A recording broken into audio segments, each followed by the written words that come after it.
Right guys, in today's video I'm going to show you how to inject LukeFZ's frame generation mod into Alan Wake 2 and to avoid crashes. So a lot of you would have copied the mod into your game folder, wherever it is on your hard drive. So once you copy it into your game folder and then you select the executable, you'll notice that it crashes on the black screen here. In fact, the mouse goes inoperable and Alan Wake just doesn't want to launch. This is due to the frame generation mod in Alan Wake 2. It just doesn't like full screen mode. So to fix this, all you need to go is go to start, type in show, go to show hidden files, and then change settings to show file extensions, show settings, and you want to make certain change don't show to show hidden files, apply, okay. Close this off and then go to C drive, users, a username, app data, local, and then what you want to do is find the remedy, Alan Wake 2, and then other people are going to tell you to delete the render ini. You don't need to do that because once you delete the render ini, you're going to have to come into the render ini at a later stage to get rid of lens distortion and vignette and all those things to get rid of ghosting. We're going to edit the render ini so that we can get rid of ghosting straight away. So just open up the render ini, and the thing that's crashing your game is windowed mode, or window mode. So 2 is crashing the game. You want to change this to 1, and then vignette, depth of field, lens distortion. Once you set those to false from true, you get rid of ghosting. So just copy anything that says false and then paste it over true. Paste it over true, and then paste it over true. Cool. And then once that's done, just select save, and you're done. So now we can go back to your executable for Alan Wake 2, and now you'll notice once you hit that executable, your game's not crashing. So that's great. Guys, I am using OBS to capture my gameplay, or capture my screen at the moment, so I'm just going to stop the video and then I'm going to continue with GeForce Experience. So I'll catch you in a second. Right guys, so in the meantime, I switched over to GeForce Experience just to lose less FPS while I'm doing this test.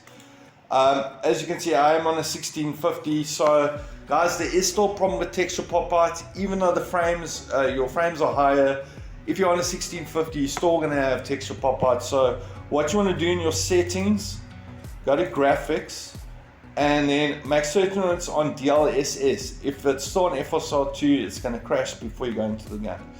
So instead of using quality or native, where you're going to get lots of texture pop out, I set DLSS to performance, and then I just make certain that motion blur and film grain is off, texture resolution low, texture filtering medium, volumetric lighting low, volumetric spot quality low, global illumination I set to medium, shadow resolution low, shadow filtering medium, shadow detail medium, screen space ambient occlusion actually makes things look a lot nicer, so I'll leave it on.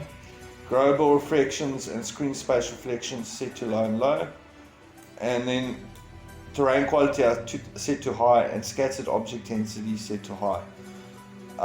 And then also another thing that you might want to do is go to gameplay. There is still quite a bit of flickering with this mod, so what you want to do is find, interface. So you want to hide the HUD, because then that's going to hide a lot of the glitching or the flickering that you get from the HUD. So once you hide the HUD, it makes the game a lot nicer.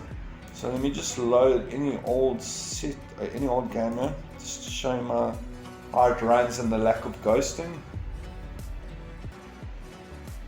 So now, as you can see, on a GTX 1650 in watering, no matter what you do, your FPS is going to be like 27 or something ridiculous like that.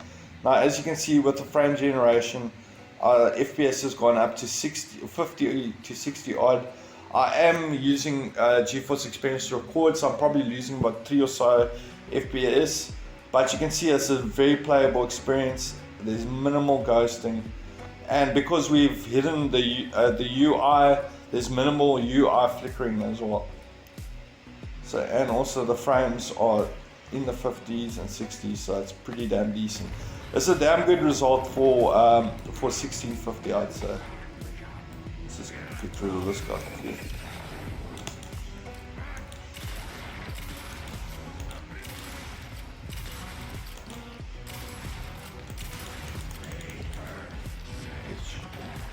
Motherfucking punk ass bitch. So in watery, unless you're using frame generation, especially in this area, no matter what you do with the settings, you're going to be getting about 25, 27 FPS. For some reason, this area in particular. But with that frame generation mod, you can see, okay, if I wasn't using a recording, I'd probably be getting 50 FPS. But we're getting in the region of 15 to 25 extra frames. It's a lot more playable. Happy days. So yeah, once you hide the HUD and then change a vignette, lens distortion and depth of field, you get rid of the ghosting. Makes Alan Wake 2 very playable on the GTX 1650. Guys, thanks so much for watching. If you enjoyed this video, be sure to smash the like button. If you have any questions, hit me up in the comments. Peace.